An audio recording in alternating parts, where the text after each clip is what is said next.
జీవనయాత్ర రచన మాదిరెడ్డి సులోచన గారు. చదువుతున్నది దేవి. 13వ ఎపిసోడు. చూడగానే ఒక లైక్ తప్పకుండా చేయండి. స్త్రీల వలపులను రెచ్చగొట్టే రూపం అతంది. అతని వక్షంలో ఒక్కసారి తలదాచుకుని మనసు తేలిక పడే వరకు ఏడవాలి అని అనిపించింది ఆ క్షణాన. అతడు మేల్కొని తన బలమైన బాహువులతో బంధించి గంభీరమైన దృక్కులతో తిలకించి మృదువైన మాటలతో ఓదారిస్తే చెయ్యరు. ఆ పని మనస్ఫూర్తిగా చేయలేరు. మనసు ఇవ్వలేని భర్తకు శరీరం అప్పగించగలదా? లేదు. అది తన వల్ల కాదు. అవయవాలన్నీ తీయగా మూలిగాయి. ఆమెను గేలి చేశాయి. పరిపూర్ణత లేని జీవితం. సుధాకర్ ఒత్తిగిలి పడుకున్నాడు. ఉలిక్కి పడింది సంజ. నిట్టూడ్చి తన గదిలోకి వెళ్ళిపోయింది. నిద్రాదేవి ఆమె దరికి రాలేదు. మాటి మాటికి సుధాకర్ రూపమే ఆమెను వెంటాడి గిలికింతలు పెట్టసాగింది. ఇలాంటి రాత్రులు ఎన్నో గడిపింది. కానీ ఈరోజు పడినంత బాధ ఎన్నడూ పడలేదు. సుధాకర్కు దూరంగా ఎక్కడికైనా పారిపోవాలని అనుకుంది. ఎక్కడికి పోగలదు? 2 గౌరవనీయమైన కుటుంబాలు, తన కాళ్లకు బంధాలు. జ్ఞానం ఎరిగినప్పటి నుంచి తాను గడిపిన జీవితం మననం చేసుకుంది. ఆవేదన అధికమై అశ్రు రూపంలో వెలువడింది. తాను నిజంగా శాపగ్రస్త. లేకుంటే ప్రపంచంలో అన్నిటికన్నా మిన్న అయిన తల్లి అభిమానానికి నోచుకోలేదు. సర్వస్వం అంకితం చేసి అనురాగం పొందే భర్త ప్రేమకు దూరమైంది. ఆలోచిస్తూనే ఉంది. అంతులేని ఆలోచన ఒక్కటే, సుధాకర్కు దూరంగా పారిపోవాలని. కడకు ఒక నిశ్చయానికి వచ్చింది. మామగారు తన కోరిక నిరాకరించరు అని తెలుసు. నర్సింగ్ హోంలో పనిచేయడానికి ఒక లేడీ డాక్టర్ని చూడాలి. ఆ మార్గం ఒకటే తనకు తాత్కాలికంగా శాంతినియగలుగుతుంది. ఈ విధంగా ఆలోచించే సంజకు హాల్లోని గడియారం 2 సార్లు వినిపించింది. దినకరుని లేత కిరణాలు కిటికీ గుండా వచ్చి సంధ్యను లేపాయి. మూసుకుపోయే కళ్ళను బలవంతంగా ఇప్పి రిస్టు వాచి చూసింది. 9 చూపింది. అబ్బా, హాస్పిటల్కి టైం అయింది. ఎవరు లేపలేనా లేదు అని లేవబోయింది. ఏదో మైకం కమ్మినట్టయి పడిపోయింది. డాక్టర్ వచ్చి పరీక్షించాడు. జ్వరం తీవ్రంగా ఉంది. ఫ్లూ కావచ్చును అనుకున్నాడు. రెడ్డిగారి ఆజ్ఞపై ఒక నర్సును పూర్తిగా కనిపెట్టుకొని ఉంది. రాత్రి 10 దాటింది. తన గదిలోకి వెళ్తూ సంజ గదిలోకి తొంగి చూశాడు సుధాకర్. మంచం దగ్గర కూర్చుని వారపత్రిక చదువుతోంది సరోజ. సంజ అచేతనంగా పడి ఉంది మంచం పైన. అదేంటి, నర్సు ఏమైంది? సరోజ ఉలిక్కిపడి లేచింది సరోజ. నర్సు ఎక్కడికి వెళ్ళింది? కాసేపు పడుకుంటానని కిందకి వెళ్ళింది. నెమ్మదిగా జవాబు చెప్పింది. ఈ స్థితిలో నువ్వు శ్రమపడ్డం దేనికి? ఆవడం లేపు. అయిన వాళ్లకు మనకు లేనిది వాళ్ళకెందుకుంటుంది శ్రద్ధ? నాకేమి శ్రమ లేదు అన్నది ఉదాసీనంగా. సుధాకర్ హృదయానికి తాకాయి ఆ మాటలు. ఏమిటి, తను ఇలా అయిపోతున్నాడు? తన గురించి ఇతరులను శ్రమ పెడుతున్నాడు. సంజ తల్లిదండ్రులు కూడా లేరు. వాళ్ళు బాంబే వెళ్ళిపోయారట. ఒక నిర్ణయానికి వచ్చి, నువ్వు వెళ్ళి పడుకో, నేను కూర్చుంటాను. వెళ్ళి ఒక కుర్చీలో లాక్కుని కూర్చున్నాడు. వెళ్ళక తప్పదని వెళ్ళిపోయింది సరోజ. జ్వర తీవ్రంలో సంజ కలవరింతలు మొదలుపెట్టింది. నేనే పారిపోతాను. నాకెవ్వరూ లేరు. నేను శాపగ్రస్తను. వద్దు వద్దు, మనసు లేని వారితో సాంగత్యం నాకు అక్కర్లేదు. నేను ఎక్కడికైనా పారిపోతాను. వారి ఎదుట ఉండలేను. ఈ పలవరింతలు సుధాకర్ని కలచివేశాయి. తన జీవితానికి మళ్ళీ పరీక్ష. తలబట్టుకొని ఆలోచించసాగాడు. తన మనసుకే తను దోషి అయ్యాడు. తను ఒక్కరోజైనా ప్రేమగా పిలిచాడా? స్నేహంగా ఆదరించాడా? లేదు. ఒక స్నేహితురాల్ని చూసినట్టు కూడా చూడలేదు. అయినా ఎవ్వరినీ నిందించలేదు. ఇలాంటి వారు ఎందుకు వివాహం చేసుకున్నారని నిలదీసి అడగనూ లేదు. తన బాధను తానే మెంగుకుంది. తన బిడ్డను ఆదరించింది. తన తండ్రి కోరికను మన్నించింది. అంతటి అమృతమూర్తి ఉనికినే విస్మరించాడు తను. తనింత మూర్ఖంగా ఎలా ప్రవర్తించాడు? సంజకు ఏమన్నా జరిగితే, అబ్బా, తను హంతకుడు. తనకు నిష్కృతి లేదు. విధాత లీలలు బహు విచిత్రమా? తనలాంటి అభాగ్యుడికి వెళ్ళలేని రత్నాలను అంటగడతాడా? పశ్చాత్తాపంతో కుమిలిపోయాడు. 3 రోజులకు జ్వరం నార్మల్కి వచ్చింది. ఈ 3 రోజులు సంజ పరిచర్యలోనే గడిపాడు. చల్లని స్పర్శకు కళ్ళు విప్పింది సంజ. ఆమె కళ్ళు ఆశ్చర్యంతో దోబూచులాడాయి. పీక్కుపోయిన కన్నులతో, కళావిహీనమైన మొహంతో సుధాకర్ మంచం చివరను కూర్చుని నుదురుపై చెయ్యేసి చూస్తున్నాడు. ఆ స్పర్శచే పులకించిపోయింది సంజ. మత్తుగా కళ్ళు మూసుకుంది. ఎలా ఉంది సంజ? ఎప్పటికీ ఇదే స్థితిలో ఉంటే బాగుండునన్నది. కళ్ళు విప్పనట్టు విప్పింది. భార్య భావం అర్థమైంది సుధాకర్కు. ఏమైనా చెప్పి ఊరడించి క్షమార్పణలు వేడుకోవాలి అని అనుకున్నాడు. పాలు తీసుకుని విజయ నర్సు రావడంతో లేచి వెళ్ళిపోయాడు. సరోజను పురిటికి తీసుకువెళ్లాలని వచ్చింది శాంతమ్మ. సంజకు నీరసం తగ్గే వరకు ఆగవలసి వచ్చింది. శాంతమ్మ కొడుకు ఇంటికి వెళ్ళి వచ్చేసరికి సంజ నర్సింగ్ హోమ్కి వెళ్ళిపోయింది. అయ్యో, నీరసం తగ్గలేదు, ఎలా వెళ్ళింది సరు? శాంతమ్మ ఆందోళన వ్యక్తం చేసింది. ఏం చెయ్యను, చెప్పినా వినదు.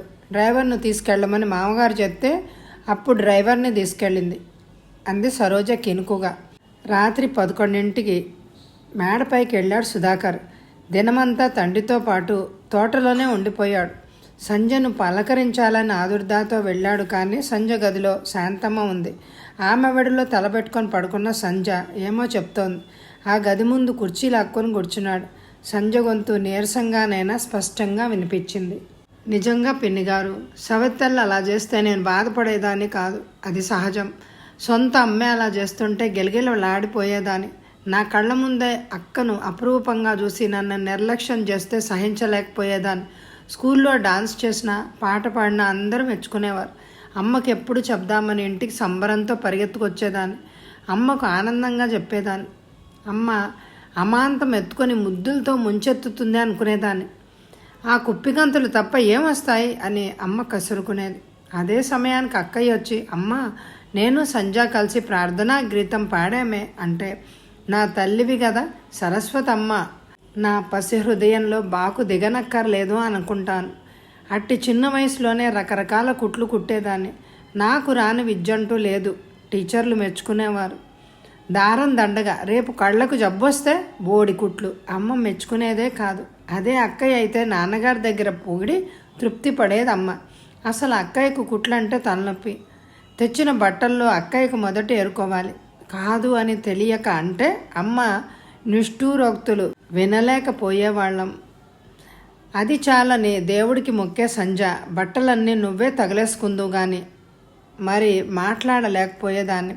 పిల్లలకు ఒకరిపై ఒకరికి అసూయ కలగడానికి తల్లిదండ్రులే కారణమేమో పిన్నిగారు. కన్న తల్లిని నిందిస్తున్నాను అని అనుకోకండి. సందర్భం వచ్చింది కాబట్టి చెప్పవలసి వచ్చింది. ఈ విధంగా బాల్యం గడిచింది. నాన్నకప్పుడు పొలాలే ఆధారం. ఇంట్లో పనులన్నీ మేమే చేసుకునేవారం. సాయంత్రం వంట మాకు వదిలేది అమ్మ. అక్కయ్య తమ్ములను చెల్లెలను పట్టుకొని తన్నేది. అయినా అమ్మ అందలం ఎక్కిచ్చేది. నువ్వు వండావా సంజ? కూర బాగుందమ్మా నాన్న అనేవారు. ఎందుకు బాగుండదు? అర్ధసేరు నూనె, అర్ధపావు మసాలా తగిలేశాక అమ్మ ప్రశంస. అమ్మ నన్ను ఎక్కడి నుంచైనా తెచ్చి పెంచుకోలేదు కదా అనే అనుమానం వచ్చేది. అక్కయ్య పెళ్లి కావడంతో నాన్న మకాం హైదరాబాద్కి మారింది. బిజినెస్ కూడా చురుగ్గా సాగింది. అదే సంవత్సరం నేను ఇంటర్ ఫస్ట్ క్లాస్లో పాస్ అయ్యాను. నాన్నగారికి నన్ను డాక్టర్ చదివించాలని ఉద్దేశం కలిగింది. మా లెక్చరర్లు ప్రోత్సహించారు. ఎక్కడికి హడావిడి, భోంచేసి వెళ్ళండి. అమ్మ నాన్నని ఆపింది. సంజకు డాక్టరీలో సీట్ వచ్చిందే, కొన్ని అవసరమైన సర్టిఫికెట్లు తేవాలి. అయ్యో సుబ్బుకి రాలేదండి సీటు.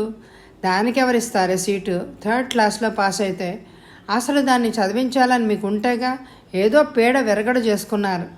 నాన్న కార్యవాది. మాట్లాడకుండా వెళ్ళిపోయారు. అత్తారింటి నుండి వచ్చిన అక్కయ్య చాలా మారింది. అదంతా బావగారి ప్రభావమేనని తెలుసుకున్నాను. కంగ్రాచ్యులేషన్స్ సంజ. మీ బావగారు కూడా అభినందనలు తెలుపమన్నారు. ఇక నుండి మాకంతా ఉచిత వైద్యం లభిస్తుంది సుమా. మీ బావగారు లావైపోతున్నారట, నిన్ను సలహా అడగమన్నారట అంది నవ్వుతూ. బావగారికి మాత్రం ఫీజు తీసుకుంటానక్క అన్నాను నేను నవ్వుతూ.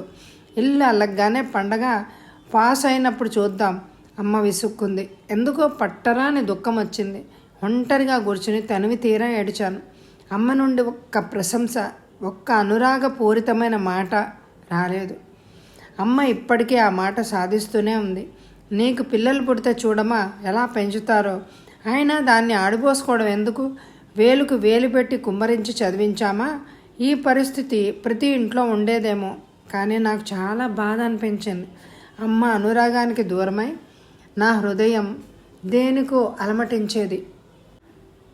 ఈ ప్రేమను అన్వేషిస్తూ గడిపేదాన్ని. అలాంటి సమయాన నా స్నేహితురాలి అక్కతో పరిచయమైంది. ఆవిడ లెక్చరర్, ఆమె భర్త ఇంజనీర్. చూడముచ్చటగా ఉండేది వాళ్ళ దాంపత్యం. నమ్మరేమో పిన్నిగారు, ఒకరికొకరు ప్రాణం పెట్టేవారు.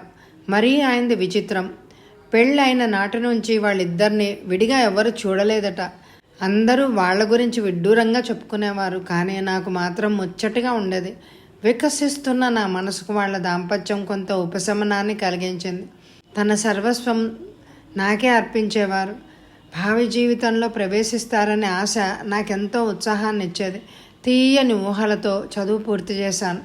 కాలేజీలో ఎంతోమంది యువకులు నన్ను తమ వైపుకు తిప్పుకోవాలని చూసేవారు. నాకు మాత్రం ప్రేమ, షికారులు అంటే మహా చిరాకు. తర్వాత ఎండీలో సీట్ వచ్చింది. ఆ అవకాశం అందరికీ దొరకదని పూర్తి చేశాను. ఏ జీవితానికై కలలు కన్నానో ఆ జీవితము కలలాగే మిగిలిపోయింది. సంజ నయనాలు సజలమయ్యాయి. కంఠం బొంగురుపోయింది. ప్రేమగా బుగ్గలు ఒత్తింది శాంతమ్మ. వద్దమ్మా, విచారించకు. నీరసంగా ఉన్నావు. హాస్పిటల్ కూడా వెళ్ళావు. ఆరోగ్యం తర్వాతే అన్నీను. ఇక నాకు జీవితంలో మిగిలిందే హాస్పిటలే కదా పిన్ని. జన్మ పునర్జన్మల సూత్రం నిజమే. అయితే నేను పోయిన జన్మలో చాలా పాపం మూటగట్టుకున్నాను పిన్ని.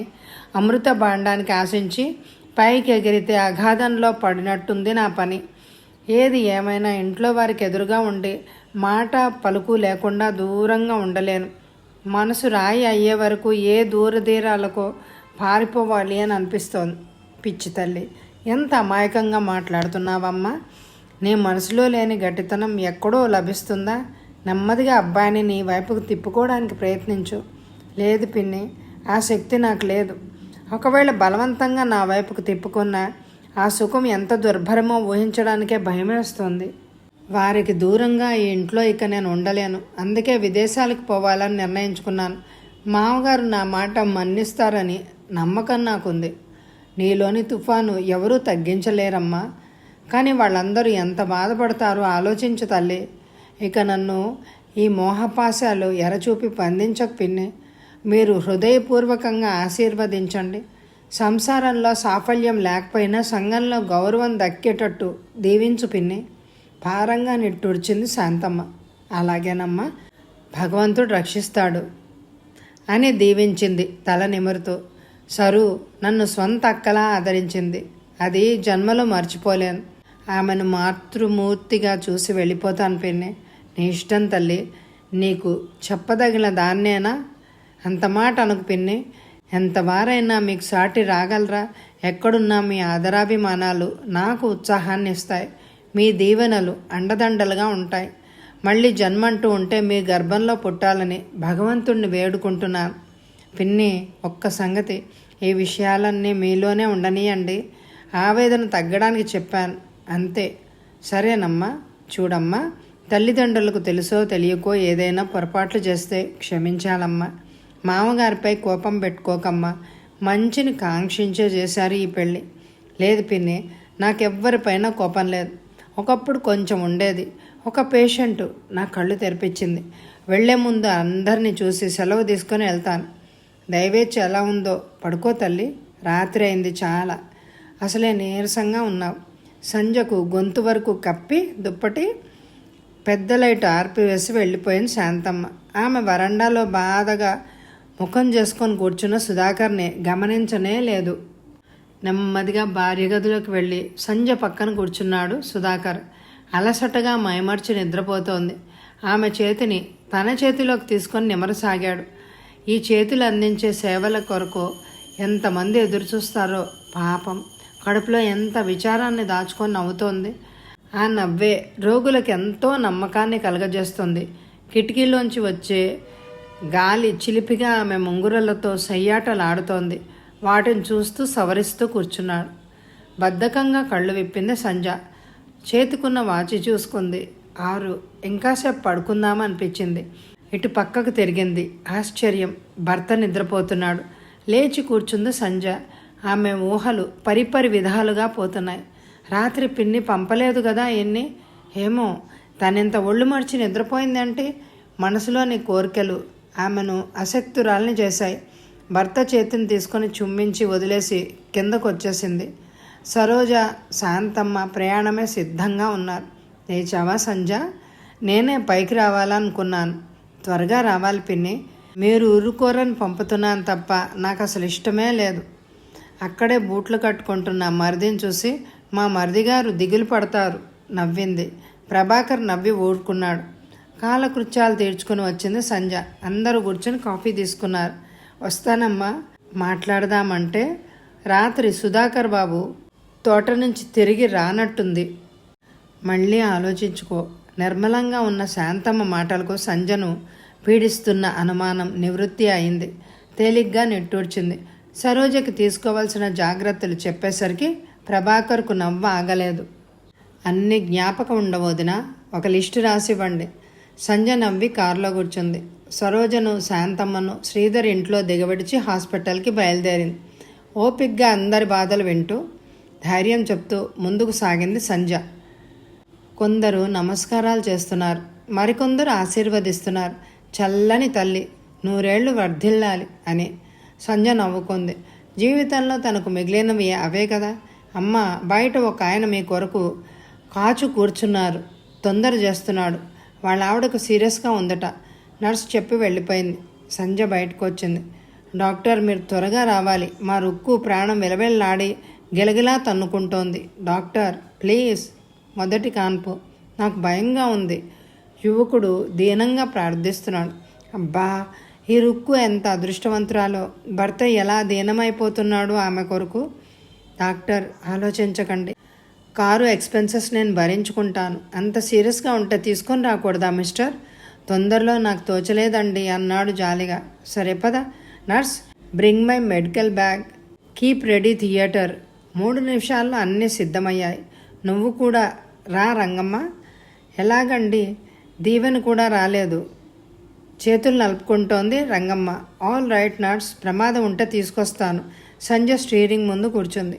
ఆయన వెనక సీట్లో కూర్చున్నాడు. కార్ స్టార్ట్ చేయబోయిన సంజ గేట్లో నుండి టీవీగా నడిచొస్తున్న సుధాకర్ని చూసి విస్మితురాలైంది.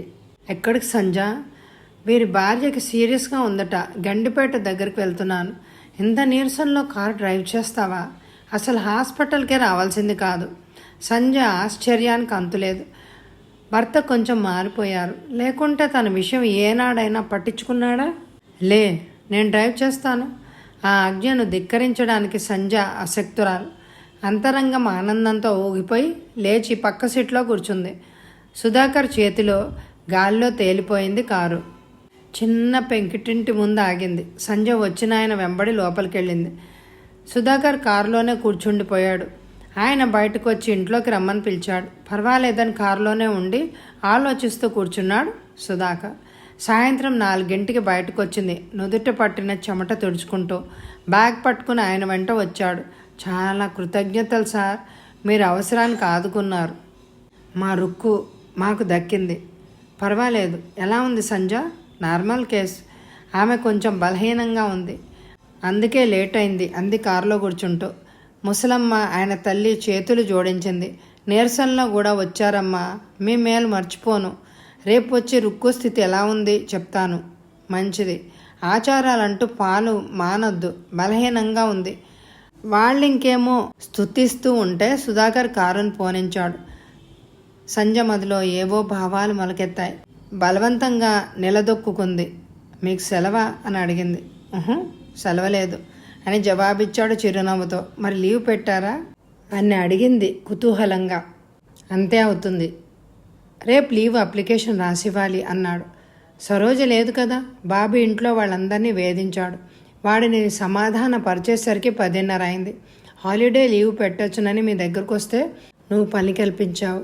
3 గంటలు కారులో కూర్చోవడం చెప్పొద్దు, మహా చిరాకేసింది.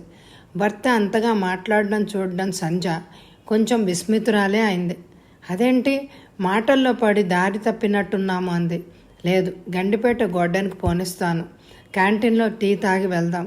సుధాకర్ మాట పూర్తయ్యే లోపల కారు గమ్యం చేరుకుంది. ఎండ తీవ్రత తగ్గి వాతావరణం కన్నుల పండగగా ఉంది. అలలు తళుకున మెరిసి మాయమవుతున్నాయి. అలలపై నుండి చెదరి వచ్చిన పిల్లవాయువు మనసులను గిలిగింతలు పెడుతోంది.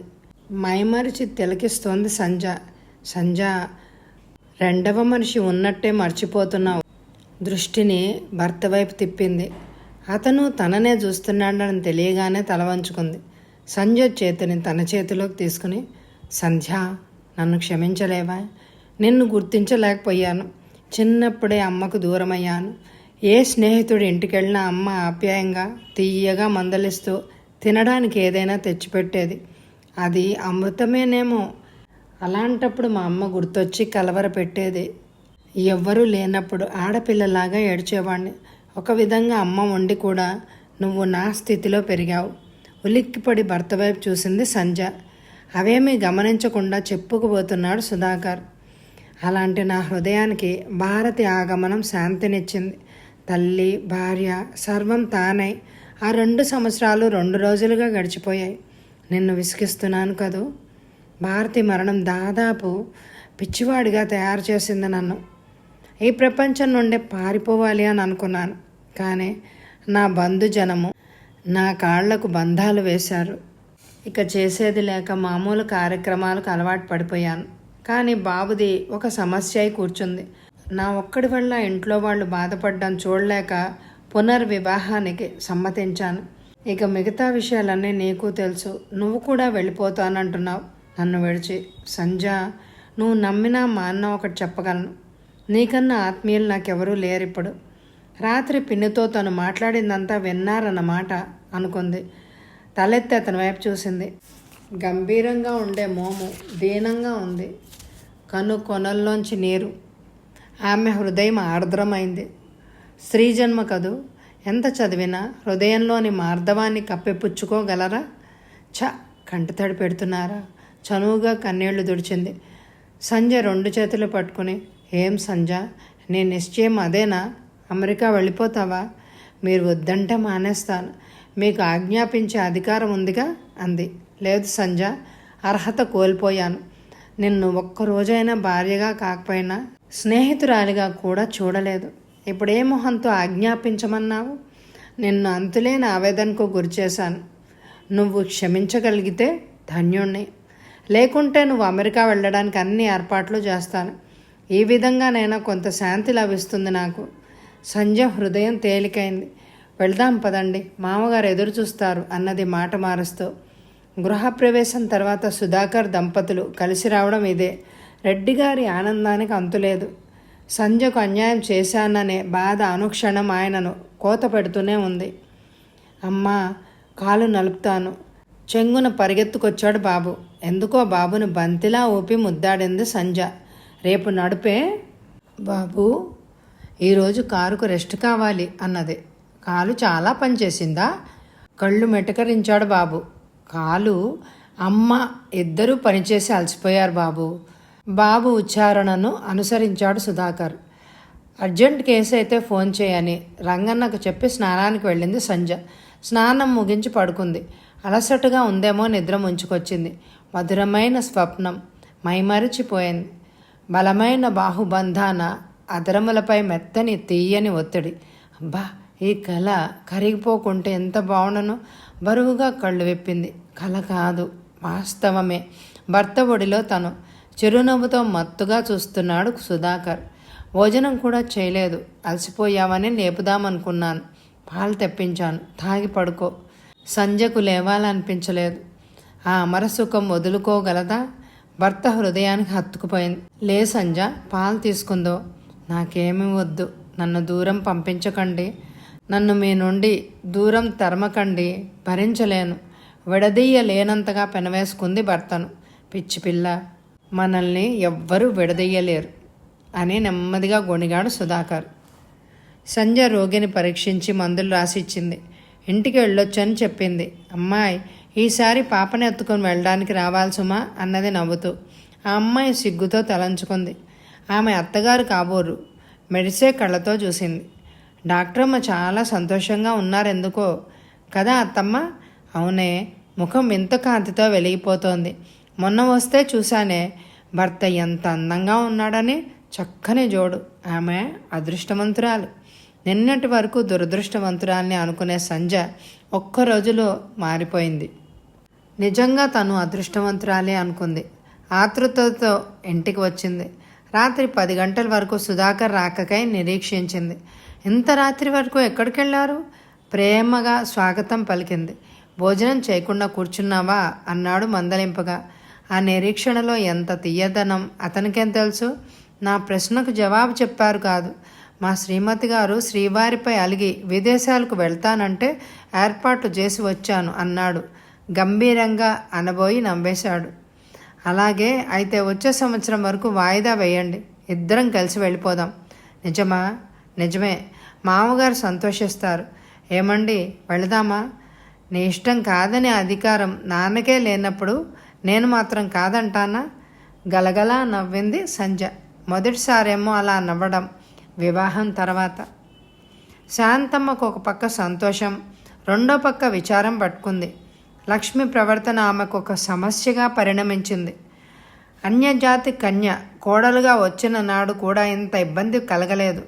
అసలే దూకుడు వాడైన గిరిని రెచ్చగొట్టి తిట్లో దెబ్బలో తింటోంది. బయట వాళ్ళు వింటారనే భావం కూడా ఉండదు. ఇష్టం వచ్చినట్టు మాట్లాడుతోంది. ఇలాంటి పరిస్థితులు నవ్వే వాళ్లకు నవ్వే సందు, దెప్పే వాళ్లకు దెప్పే సందును. ఈ పరిస్థితి సరోజకు చిరాకు కలిగించింది. అమ్మ దగ్గర ఆనందంగా గడుపుదామని వస్తే ఇదేమిటి రోజు నాటకంలా ఉంది. కులం చెడ్డ వాళ్ళని మాట మాటకు దెప్పుతుంది. గిరి కొట్టిన తప్పు శాంతమ్మదే. లక్ష్మి పుట్టింటి వారు వచ్చి నానా మాటలు అని పోయారు. అమ్మా, వాడి ముందు కొంచెం అణుకుగా ఉండమ్మా, వాడు కోపిష్టి.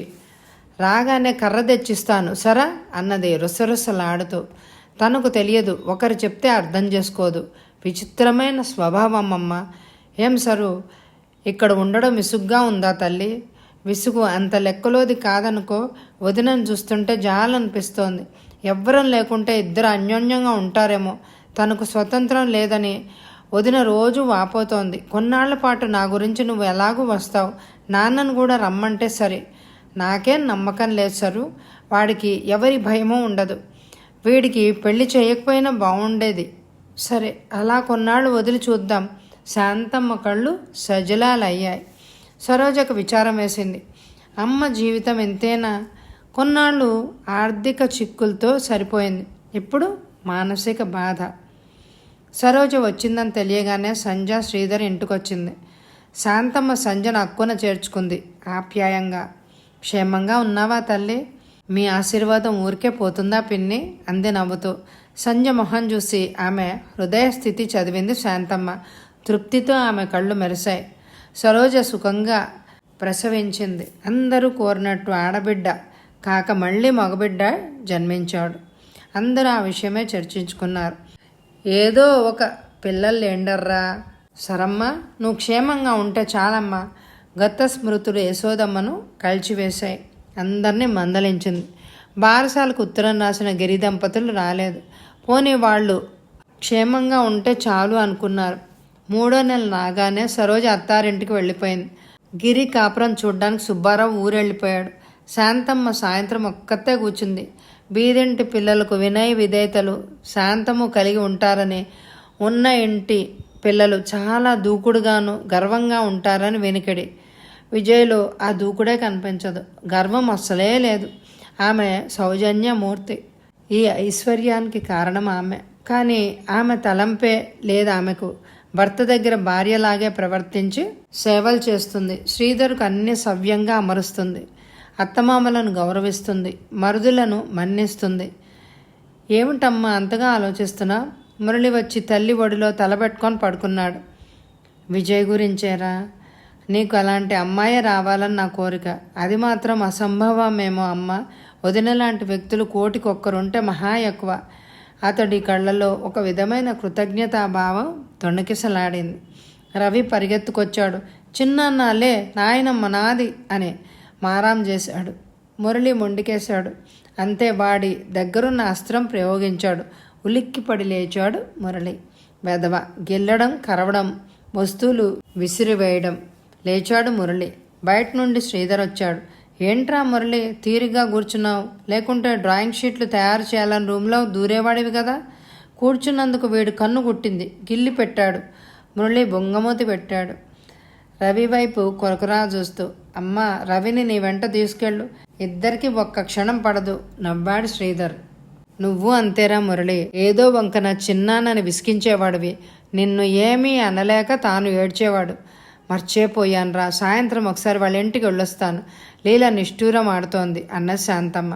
అలాగే వెళ్ళమ్మా. మురళి, రేపు అమ్మను కారులో తీసుకెళ్ళి వదిలిరా. బిడ్డలు ఉన్నతి కంటే కన్నవాళ్ళు కోరేది ఏముంటుంది? శాంతమ్మ మనసు దూది పింజలాగా తేలిపోయింది. వెలుగు నీడలు, వెన్నెల, చీకటి ఒకదాని వెంట ఒకటి వస్తాయి. జీవితంలో మలుపులు కూడా అంతే. ఆనందంతో మరిది ఇంటికి తిరిగి వచ్చిన శాంతమ్మ పిడుగులాంటి వార్తను విన్నది. గిరిధర్ ఇల్లు విడిచి పారిపోయాడని సుబ్బారావు టెలిగ్రామ్ ఇచ్చాడు. అమృత గడియల ఆయుష్ అతి స్వల్పం. వచ్చే ఎపిసోడ్లో కథ కొనసాగుతుంది. ఈ ఎపిసోడ్ని తప్పకుండా లైక్ చేయండి, అందరికీ షేర్ చేయండి. Thank you very much my dear friends.